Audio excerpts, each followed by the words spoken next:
Boca acaba de tener un guiño a la confianza que es exactamente lo que necesitaba este equipo. Después de venir de un duro empate como local contra Central Córdoba, después de caer de la manera en la que cayó contra Defensa y Justicia en Varela, Boca necesitaba tener un partido en el que tenga un subidón de confianza, una bocanada de aire en cuanto a la confianza de este equipo. Boca acaba de golear a Newell's en la Bombonera, le acaba de ganar 5-0 a un floquísimo Newell's, pero lo que le importa a Boca al fin y al cabo es que necesitaba golear, necesitaba ganar de esta manera, necesitaba tener una Bombonera festiva como la tuvo después de varios partidos como local y ganarle a un Newell's que le permitió quedar primero en su zona y por ahora porque en un ratito juegan River y Central, será el puntero de la tabla anual. Sin jugar un fútbol avasallante, es cierto que el resultado suena avasallante, suena aplastante, pero la realidad es que Boca no es que lo haya pasado por arriba a Newell's, sino es que Newell's realmente demostró ser un equipo verdaderamente flojo en la Bombonera. Obviamente Boca tuvo virtudes, Boca tuvo cosas extremadamente positivas respecto a lo que le veníamos viendo en los últimos partidos, más que nada en Varela y también obviamente en el partido contra Central Córdoba, pero lo cierto es que con un Newell's verdaderamente lejos de lo que se necesita para ser un equipo de primera división del fútbol argentino, le termina dando una manito a Boca para recuperar un poco la confianza y para golear 5-0 en la Bombonera. Quiero empezar hablando, lógicamente, por el primer tiempo y por el gol tempranero que hizo Boca. ¿Cuánto necesitaba Boca un partido en el que se puede encontrar con un gol en el despertar de la noche, en el despertar de la tarde-noche en la Bombonera, en el amanecer del partido? Creo que Boca hacía un montón de partidos que no hacía un gol tempranero, no arrancaba ganando antes de los primeros 15 minutos de partido, y esto obviamente que le dio otra confianza para jugar más suelto, para jugar con el resultado a su favor, para jugar sin la presión de una Bombonera que sabemos por lo mal que venía jugando Boca podía llegar a infringir alguna presión por sobre el equipo. Pero la realidad es que después de un enorme centro de Barinaga con la zurda que enganchó hacia adentro y lo habilitó a Jiménez, que se encontró con el cabezazo para seguir con la trayectoria de la jugada y poner el 1-0 del partido. Boca a partir de ahí sí empezó a controlar la pelota, a tener no solo el control del partido, sino el control de los tiempos, que es lo más importante. Pero la realidad es que para entender por qué Boca fue tan dominante o por qué le jugó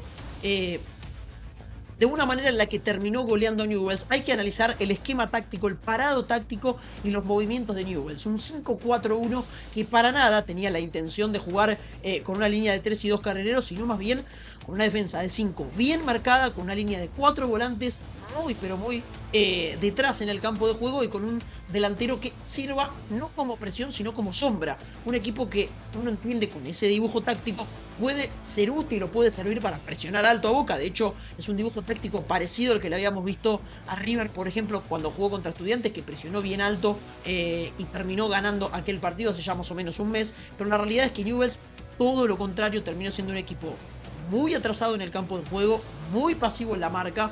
que además retrocedía muy mal. Llamaba la atención que los carrileros jueguen siempre como laterales, jugando con 5 defensores, y la distancia que había cuando Newell's quería dar un paso hacia adelante entre el 5, quien actuaba como volante central en Newell's, con los 3 volantes que quedaban por arriba, un mediocampo de Newell's muy abierto, muy disperso cuando intentaba salir un poquito, y que obviamente le ayudaba a Boca a tener no solo con la libertad que se manejaba Paredes, que sabemos es un futbolista al que si vos le das tiempo, si vos le das espacio, si vos le das la posibilidad de pensar, obviamente va a adelantar al equipo por los pases filtrados, por las triangulaciones que propone y demás, pero también para encontrar espacios entre líneas. Boca fue un equipo que pudo encontrar con mucha facilidad muchos espacios entre líneas. Eso es algo que no suele pasar en el fútbol argentino en general, pero que tampoco le pasa habitualmente a Boca. Algo que habíamos destacado en el partido o en el primer tiempo contra Central Córdoba de Boca, que había podido encontrar alguna sociedad y algunos pases entre líneas. Bueno, hoy Boca, sin abundar en movimiento, porque no fue un equipo que tenga tantas rotaciones en el primer tiempo, se encontraba con los espacios porque Newell's era un equipo que proponía que Boca venga a atacarlo, muy replegado, con muchos espacios, con espacios en la defensa, con espacios en el medio, que obviamente a Boca le facilitó la vida porque se encontró con el gol que abrió el partido rápido y con el segundo y el tercero también relativamente rápido. Antes de la primera media hora del juego, Boca estaba prácticamente 3-0 arriba en el marcador, y eso fue algo obviamente importante para un equipo que, repito, y hago hincapié en esto, el análisis de este partido se resume en Boca necesitaba sumar la confianza que suma después de ganar 5-0 en la Bombonera.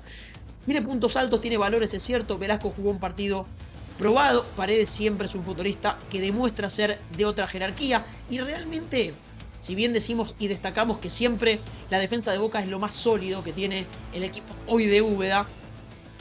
hizo su primer gol con la camiseta de Boca Ayrton Costa, que tuvo mucha incidencia en la jugada del tercer gol y ahí me quiero meter ahí. Lo mismo con Lautaro Blanco, doblete de Jiménez, jugadores que necesitaban este punto de confianza también lo terminan encontrando, obviamente, poniendo su nombre en el marcador, haciendo un gol esta noche. El tercer gol de Newell's, que le hacen a Newell's, creo que termina identificando lo que fue el planteo, o lo que fue la intensidad, o lo que fue la forma en la que Newell's jugó el primer tiempo.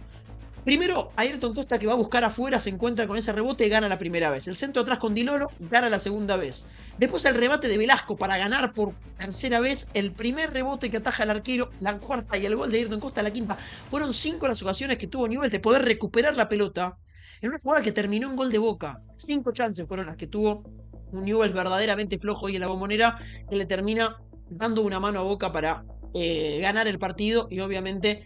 hacer que sume confianza, jugar un poco mejor, golear por primera vez en el campeonato y ponerse como primero de su zona y como primero de la tabla anual. Algo que le podemos destacar también al partido, para no hablar solamente del primer tiempo, porque después la realidad es que ya el segundo tiempo es verdad que Newell's quiso ajustar con un 4-4-2, poniendo a Benedetto, tratar de jugar un poquito más arriba, pero la realidad es que ya era un partido prácticamente definido, partido sin intensidad, sin demasiada intención de que pase algo más. Se encuentra con el cuarto, se encuentra con el quinto rápidamente y se terminó la historia. Creo que Boca debe hacer hincapié en un equipo que más o menos ya sale de memoria, si bien es cierto que a Merentiel, desde que terminó el Mundial de Clubes, no se le viene viendo un rendimiento destacable. Sí, hoy se encuentra con un buen partido de Jiménez. A Boca todavía le falta el recambio. Boca tiene nombres, por ejemplo, recuperó a Ander Herrera, tiene algunos nombres en el banco de suplentes que deberían funcionar, como Ceballos, como Alarcón, como Zenón y demás, pero la realidad es que Boca no encuentra recambio de calidad, y ni siquiera hoy en un partido ya 5-0, cuando la situación daba como para que algunos de los suplentes ingresen con un poquito más de confianza, tratando de demostrar un poco más y demás. Boca no encuentra un recambio que realmente sienta que le pueda cambiar la cara en un partido trabado, porque hoy entraron todos en un partido ya definido. Jugó un buen partido desde que ingresó Ander Herrera, porque tuvo algunas chances, porque pudo hasta haber convertido